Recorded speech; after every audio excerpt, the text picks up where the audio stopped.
Hello and welcome. Today I'm bringing you another installation of Feature Friday, and today we have somebody fairly special, namely Eurobeat. And if you don't know who he is, then, well, I don't know what you're doing with your life, especially your World of Warships life, because everybody should know Eurobeat. He's the guy that does YouTube with the name Atsf. There should some link appear on the screen to go to his stuff. One day I wish I could make videos as good as his videos. Anyways, we have a match in the Tier 7 US cruiser, the Atlanta. Nowadays she isn't really considered to be a very powerful ship anymore because we have the Flint and other similar ships like the Belfast and the Fiji. I guess they aren't very similar, but in some sense they are.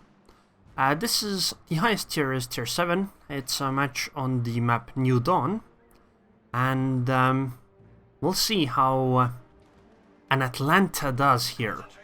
By the way, I believe the reason why the camera doesn't seem as zoomed in might be because of a difference in resolution or something like that. Because I definitely believe that this should be zoomed in slightly more. Anyways, it seems that Eurobeat is approaching the Miyako, at least going closer. The interesting thing on this map is that if you can utilize this island at more or less F7, then you cover a really large area of the map and can shoot at it without being shot in return. Especially as something like the Atlanta and Flint, where you have some obscene gun arcs, which, you know, in some sense are good, in some sense are bad. They are good because, you know, you can shoot over islands much more easily, but they are bad because, well, bad gun arcs mean that things can shoot you and, or sorry, when you shoot things, your shells take forever to get there. Anyways, because Eurobeat spotted anyway by the Miyako being too close due to concealment, that is... well, there's really no reason not to fire, I guess, at this point. Okay, this is a fairly risky maneuver that he's doing, because he is giving broadside to a Gneisenau and that Königsberg, I guess. But the Königsberg is firing HE anyway, and even if the Königsberg were to fire AP, it probably wouldn't be very dangerous due to it being 15 kilometers away. I'm still not quite convinced on rushing this island that he just did. It seems that Eurobeat intends to go really close to this island so that none of the enemies can shoot him. Like right now he is unspotted because there just is no line of sight by the enemies. And he should be able to maneuver around here to be able to shoot some enemies. Although, unfortunately, it seems that can't really... oh, never mind. I thought that he couldn't fire over this island, but no, apparently that's wrong. Here he just used the M trick, where you go into your artillery view and you double tap the M key. It'll jump up for a moment and you can see over the island. It's a very useful trick that I do recommend you guys use sometimes. If you don't use something like the mod that tells you the angles of the ship. So now he's shelling the New Mexico. He's spotted by a plane, which is a bit unfortunate.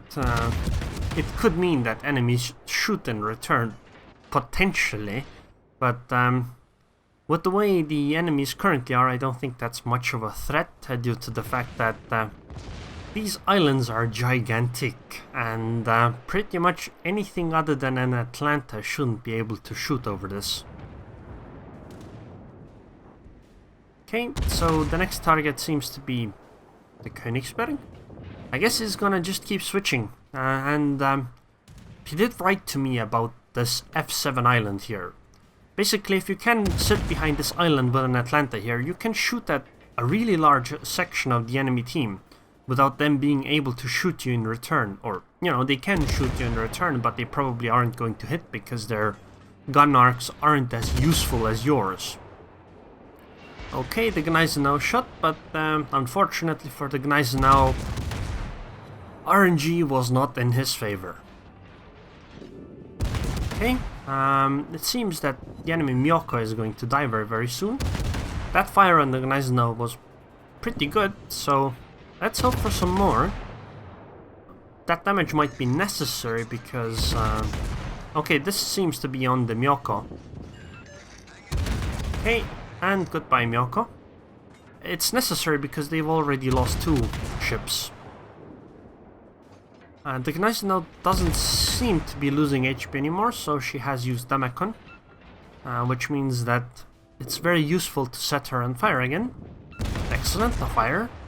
Let's hope for some more. Come on. Seriously, who needs smoke screens if you have islands like this? And I believe that Gneisenau should be toast now. Well, I guess it's not really toast. Skewered by torpedoes, rather. And because the enemy team is so scared, they are staying in in the area where, you know, they can't threaten where Eurobeat is. Unfortunately, though, his team is still losing more ships than, well, the enemy team. I just can't believe that you can fire over this island while being this close to it. This is a bit insane. Like, this is so close. Okay, I guess it's a target switch back to the Myoko. It seems like a good idea because the Myoko is fairly low HP. And taking her out would be very, very useful. I wonder, is this with AFT?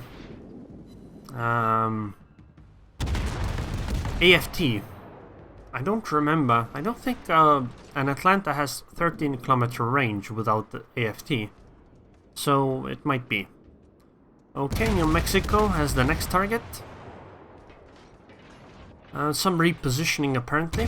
I guess it does make sense because both New Mexicos are going to be in a position where if he remained behind the island at F7, the New Mexicos would be able to shoot a Eurobeat.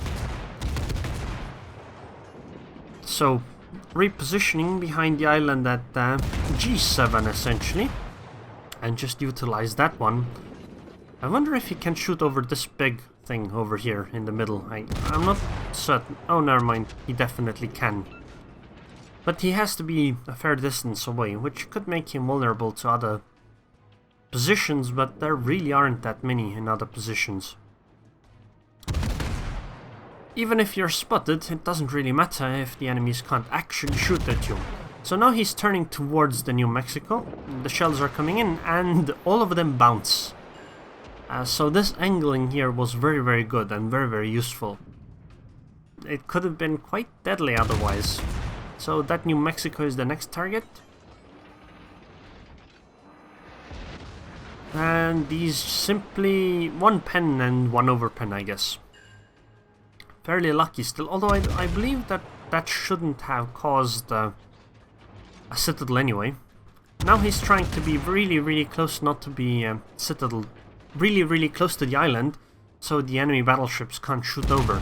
Because it's very easy to sometimes be surprised at what kind of positions enemy shells can somehow come over the island. At least I have been surprised many times while playing things like the Belfast and Atlanta. And, well, RNCLs in general. Because, you know, if you are surprised in another ship, it's not as important. You go, oh, damn, I can't believe they actually shot me like this. But if you're in an RNCL, if that happens, you're like, oh, damn, I died. And you kind of tend to remember that. So the next target is the Cleveland. Unfortunately, only the front guns can hit, but if he moved forward, I believe that Eurobeat would put his ship in danger, and I'm not sure if that would be a good decision. Considering he can, you know, simply just fire normally. That Gneisenau, really? He just fired HE. Why would you fire HE on a Gneisenau? You have like You have such good AP. I don't see why you would want to fire HE with that ship. It just doesn't make sense. Even on DDs, AP is more or less fine usually. So, next target, the other Cleveland, I guess.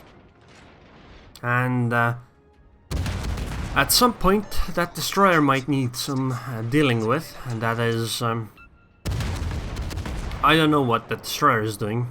She seems to be on the Grand Tour. So, a battleship is coming. It's interesting to know. Okay, so Atsf, or Eurobeat, is going backwards now to dodge this König. I guess it makes sense. I believe a König would be very, very dangerous here. Because a König has... the caliber of the guns isn't very high, but the problem is that they are decently accurate, and obviously the Atlanta is made of cardboard, so she would get hit pretty hard. Another cruiser is coming in from the other side, so Eurobeat probably... Oh, never mind. This Cleveland has 100 HP. Yeah, Cleveland, you screwed up there really hard. You should not have come. Okay, and now he can simply shell the New Mexico, because there are no other ships on the other side of the island to be able to spot Eurobeat, so he doesn't have to be as scared of it. Although planes could still ruin everything for him. So basically he's just playing peekaboo with islands and ships. Something which is very difficult to do usually. Okay, so now it's time to try to shell this König, but unfortunately it seems she is slightly too close. Target like the Cleveland that's further away is a bit easier. The good thing is that there's an Arizona in the cap zone or near it. Arizonas are really difficult to kill, so she should be able to tank for quite a while. Okay, let's see if... Okay, never mind, he still keeps on the Cleveland. Very good that the König is gone. I believe it should be the Hatsuharu spotting him right now. It's okay, nothing should be able to threaten him, except maybe the battleship behind him, but I believe that one would deal... would try shooting something else. It's still a possibility though, and the enemy team still has both of the New Mexicos near the cap zone. I don't quite understand why those New Mexicos aren't going for the cap zone itself, but it is what it is. There is another battleship coming, which is very useful, because that means they will keep spotting for Eurobeat. Right now they are in a disadvantageous position. They are, you know, 4 against 5. And, well, I guess the good thing is that the fight in the cap zone is only a 2 against 3. They still have a chance, a pretty good one at that. But I do believe the battleship is going to die. I think the enemy Hatsuharu is gonna, from here, gonna go just torpedo or at least harass the battleship enough that she is going to have a very difficult time. Meanwhile, Eurobeat is going to shell the New Mexicos, hoping for some fires, or not really some fires, many fires. Because right now, it is very important. Okay, fire on the New Mexico, that's very useful. So swap targets to the other New Mexico. Hopefully to try to get another fire on this one. Oh, another fire on the first one. Let's hope for some more. Come on, fires. It's a 4 against 4 now. But this battleship looks pretty dead now, considering the closeness of the Hatsuharu. And the battleship, the friendly battleship near the enemy map edge, cap zone thingy, is already dead as well. That is unfortunate. It's a 3 against 3 now. Only 3 battleships. Oh! Actually, it seems the battleship took out the Hatsuharu. That's very good news, I guess, for Eurobeat. Now, still, these 2 New Mexicos need to be dealt with. Otherwise, things aren't going to go all that well. The Gneisenau now in the base is a bit problematic. She might shoot Eurobeat while, you know, Eurobeat is not looking, and it's very difficult to know whether a Gneisenau now is shooting or not because, you know, he's looking at the other direction. Has to pop out from behind the cap zone to try to get fires on this New Mexico, otherwise it'll be dangerous. But now, since the New Mexico is turning and turning guns, it's time to leave. Set them on fire and run away. Like a real arsonist. Like a real arsonist. Okay. Basically, pick another target, which is the Gneisenau. Unfortunately, the destroyer died. I believe that was a very big mistake on the destroyer's part, because, well, at this point they really cannot afford losing ships. Even if, you know, he couldn't take the cap zone, he probably should have tried to leave. Okay, so this is you are the last hope situation. 1 against 2. One of the New Mexicos died. This one seems to slowly be dying, but I don't think that this New Mexico is going to expire here. It's very likely that... Oh yeah, never mind. Already gone. I don't know how much I like the decision by Eurobeat here. Hydra is very useful here because he will know the exact positioning of the New Mexico, but the New Mexico will also know her because Eurobeat is going to be close enough. So right now what's important is not to die to this salvo. And oh my god, I just can't believe this. How can you be this lucky? Wow, I just can't believe how lucky he just got. Those New Mexico salvo did 1000 damage at 2 kilometers. 1000 damage. The unlucky part is though that he has 12,000 HP, he's in Atlanta, against an almost full HP Gneisenau, and he has to either kill the Gneisenau or go into the cap zone, otherwise the Gneisenau wins, because, well, they have a 12-point cap lead, and the reason for it is because the enemy ships spent more time in Eurobeat's cap zone than their ships spent in the enemy cap zone. So Eurobeat uses radar here to figure out where the Gneisenau is and where she is going. This enables him to, you know, make better decisions on where to go. Obviously, fire guns, there really is nothing to lose here, I believe. At least nothing important.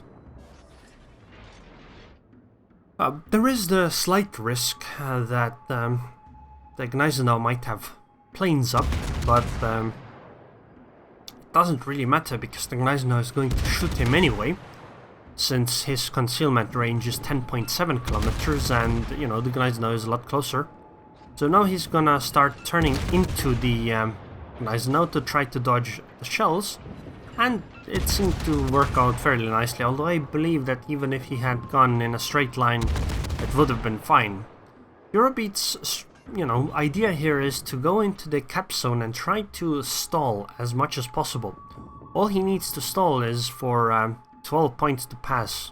It's plus 2 points every 6 seconds, so he needs it. He needs to be in the cap zone for 36 seconds, more or less.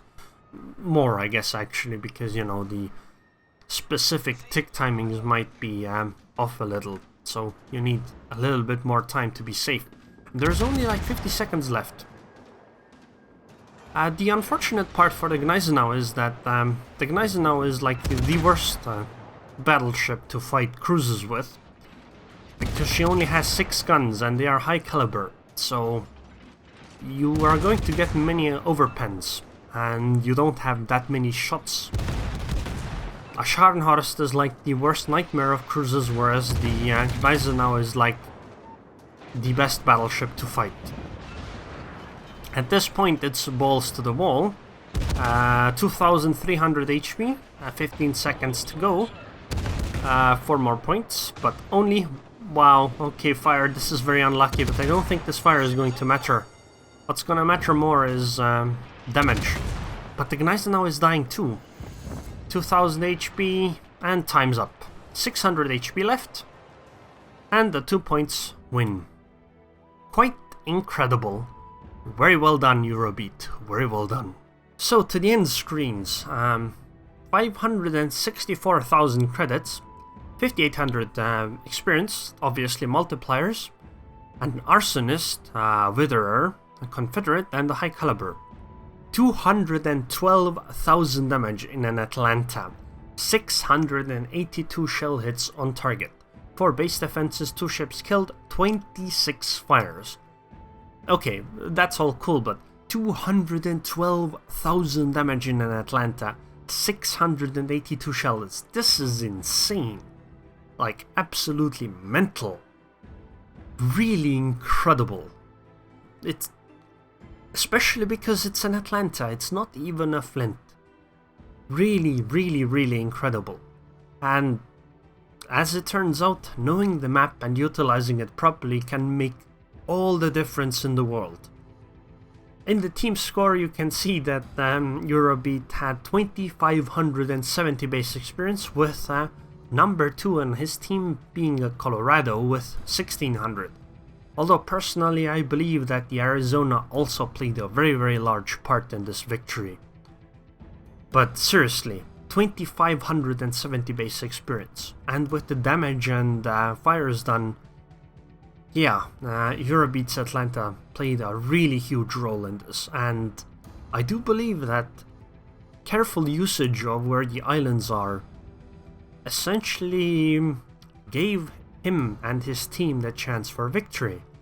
I don't think that without using those islands, this would have gone all that well. Who needs smoke anyway? You can just have islands. And the enemy team's Gneisenau actually did also play pretty well. 1,300 base experience on a loss means that if they had won, that's almost 2,000 base XP. But unfortunately it wasn't quite good enough to beat Eurobeat. Still, a guy named Eurobeat playing on Southeast Asia. Oh well, in the detailed report you can see the damage. 211 or 212,000 damage, 87,000 of which is purely by fire, 117,000 HE and 7,000 AP. But the AP was actually quite useful. The AP finished off the New Mexico there. It does quite a bit of damage if you fire at the upper belt of battleships, regardless of the cruiser or whatever. Even destroyers can do it. But look at this, 1.1 million potential damage taken. This is a very high number. This is a kind of number you would see in like a mediocre battleship game or a really good cruiser game. I mean like a normal cruiser. On an Atlanta this is insane because Atlantas have very, very poor armor, so they don't usually have very high potential damage numbers. Probably or often even less than destroyers because the Atlantas have citadels, so they are much more likely to be instantly deleted. Eurobeat would have probably killed the Gneisenau before the Gneisenau would have killed Eurobeat. Yeah, maybe he should have got the 3 kills. In the credits panel you'll see 465,000 profit and some experience with some multipliers, etc, etc. Those aren't really as interesting. Although it's interesting to note that he doesn't have a 15-point captain, so this means no concealment expert. With concealment expert, I believe getting to the island at F7 would have been a lot easier and less dangerous. Anyways, this was a really incredible match. Thank you very much for sending it in, Eurobeat. Really appreciate it. Even if I hadn't made a video of this, just watching this match was really nice. And thanks for watching, guys, as well. I really hope you enjoyed this. And I really do recommend watching Eurobeat's videos. They are really good. Really, really, really good.